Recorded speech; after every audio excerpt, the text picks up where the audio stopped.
दर्शाता है कि उत्तर प्रदेश में अब अपराधियों को न पुलिस का भय रह गया है न प्रशासन।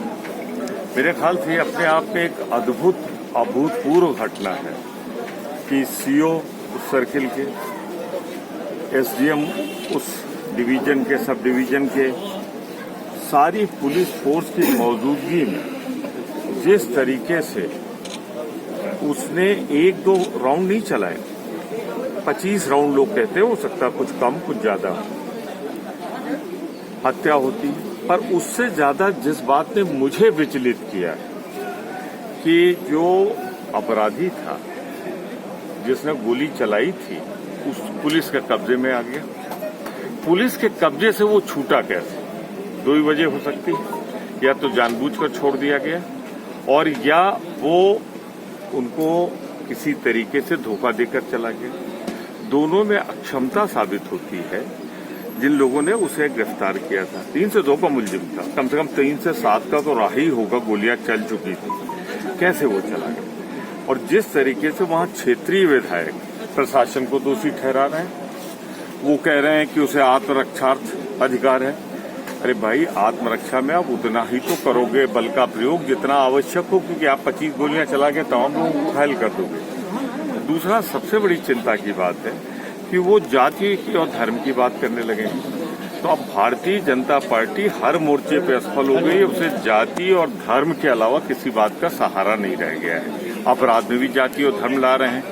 तो ये मिलाकर मैं इसे पूरी तरह उत्तर प्रदेश सरकार की असफलता मानता हूं और जो पूरे प्रदेश की स्थिति है वही बलिया में हुआ। बिहार चुनाव पर क्या कहेंगे? लोग जनशक्ति पार्टी अलग से लड़ रहा है, बीजेपी का घाटा हो गया। मैं श्रद्धांजलि अर्पित करना चाहता हूं रामविलास पासवान जी को। उनसे बड़ा मौसम वैज्ञानिक कोई रहा नहीं, और जब उन्होंने नीतीश कुमार का साथ छोड़ दिया तो ये समझ लेना चाहिए कि नीतीश कुमार की किश्ती डूब रही थी।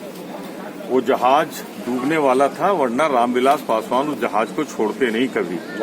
और जो परिस्थितियां हैं बेरोजगारी की, 15 साल से जनता को जिस तरह वहां पर बेरोजगारी दी गई, आपने और हमने खासतौर से मिर्जापुर इलाहाबाद के लोगों ने देखा होगा कि लाखों बिहार के लोग जो मजदूर थे कहीं पैदल चल के यहां से गए। ये दर्शाता है कि बिहार सरकार ने कोई प्रबंध उनके लाने का नहीं किया था। दूसरा, वहां रोजगार नहीं है। तीसरा, भ्रष्टाचार चरम पे है। चौथा, यहां हम 13 बलात्कार हुए एक सप्ताह में। वहां तो मुजफ्फरपुर में जो संवासनी गृह था उसमें रोज बलात्कार हो रहा था, और उसकी जो मंत्री थी और जिनके पति का वो था उसको भी टिकट दे दिया उन्होंने मुजफ्फरपुर से। तो ये दर्शाता है जनता ने मन बना लिया है। बिहार की जनता का मन बना हुआ है। जिस दिन चुनाव होगा उस दिन नीतीश कुमार की रवानगी तय है और राजद कांग्रेस दोनों की सरकार का 2/3 बहुमत से तय है। आगामी चुनाव में उत्तर प्रदेश में आपकी क्या रणनीति होगी? किस मुद्दे पे चुनाव लड़ेंगे? देखिए, 5 साल का जो कार्यकाल रहेगा भारतीय जनता पार्टी का, इनसे किसान पूछेगा तुम तो हमको दुगना उपज का दे रहे थे, हमारा तो उतना ही मिलना मुश्किल हो गया।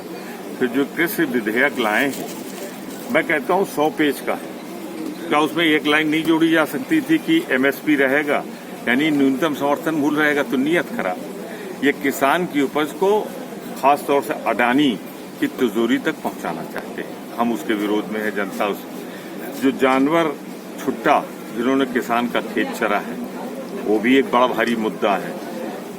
बेरोजगारी। और तीसरा, मैं मानता हूं कि जो उत्तर प्रदेश हो या देश हो, अगर आज कोरोना आया है तो सिर्फ एक आदमी उसके लिए गुनाहगार और गलती है, उसका नाम है श्री नरेंद्र मोदी। जब चीन में आ गया था अक्टूबर में 2019 में, तो इनको दिसंबर में इंटरनेशनल फ्लाइट रोक देनी चाहिए थी, जो अंतर्राष्ट्रीय विमान आ रहे थे, क्योंकि कोरोना कोई पैदल चल के तो आता नहीं, हवा से भी नहीं आता तो सिर्फ हवाई जहाज से। तो दुनिया के और देशों ने, चाहे ताइवान हो, चाहे सिंगापुर हो, चाहे जापान हो, जब इन्होंने इंटरनेशनल फ्लाइट रोक दी थी तो यहां सिर्फ नमस्ते ट्रंप की चापलूसी के लिए वो फरवरी तक चलाई गई। और दूसरी जो ब्लंडर इन्होंने की कि जब इन्होंने लगाया था जिसको कहते हैं कि 21 दिन वाला कर्फ्यू, लॉकडाउन, तो ये कोई कोरोना ब्लैक मनी थी जो भाग जाती कि आप 8:30 बजे घोषणा कर रहे हो, 12 से लगा रहे हो। प्रशासन तक को नहीं मालूम था सुबह क्या करना है उनको, तो जनता को क्या मालूम होता। तो उसकी वजह से लाखों विस्थापित आए, करोड़ों, तो उसकी सजा मिलेगी। जो वादे किए थे वो पूरे नहीं किए। उत्तर प्रदेश में मैं विंध्यवासिनी माँ देवी के मंदिर में उनको प्रणाम कहते हुए कह रहा हूं, जिस दिन चुनाव होगा, योगी की जो अक्षमता है, जो उन्होंने 5 साल बर्बाद किए उत्तर प्रदेश की, उसकी कीमत भाजपा चुकाएगी, भाजपा जाएगी। और प्रियंका गांधी के नेतृत्व में, मैं फिर दोहरा दूं, प्रियंका गांधी के राजनीतिक नेतृत्व में कांग्रेस की वापसी तय है।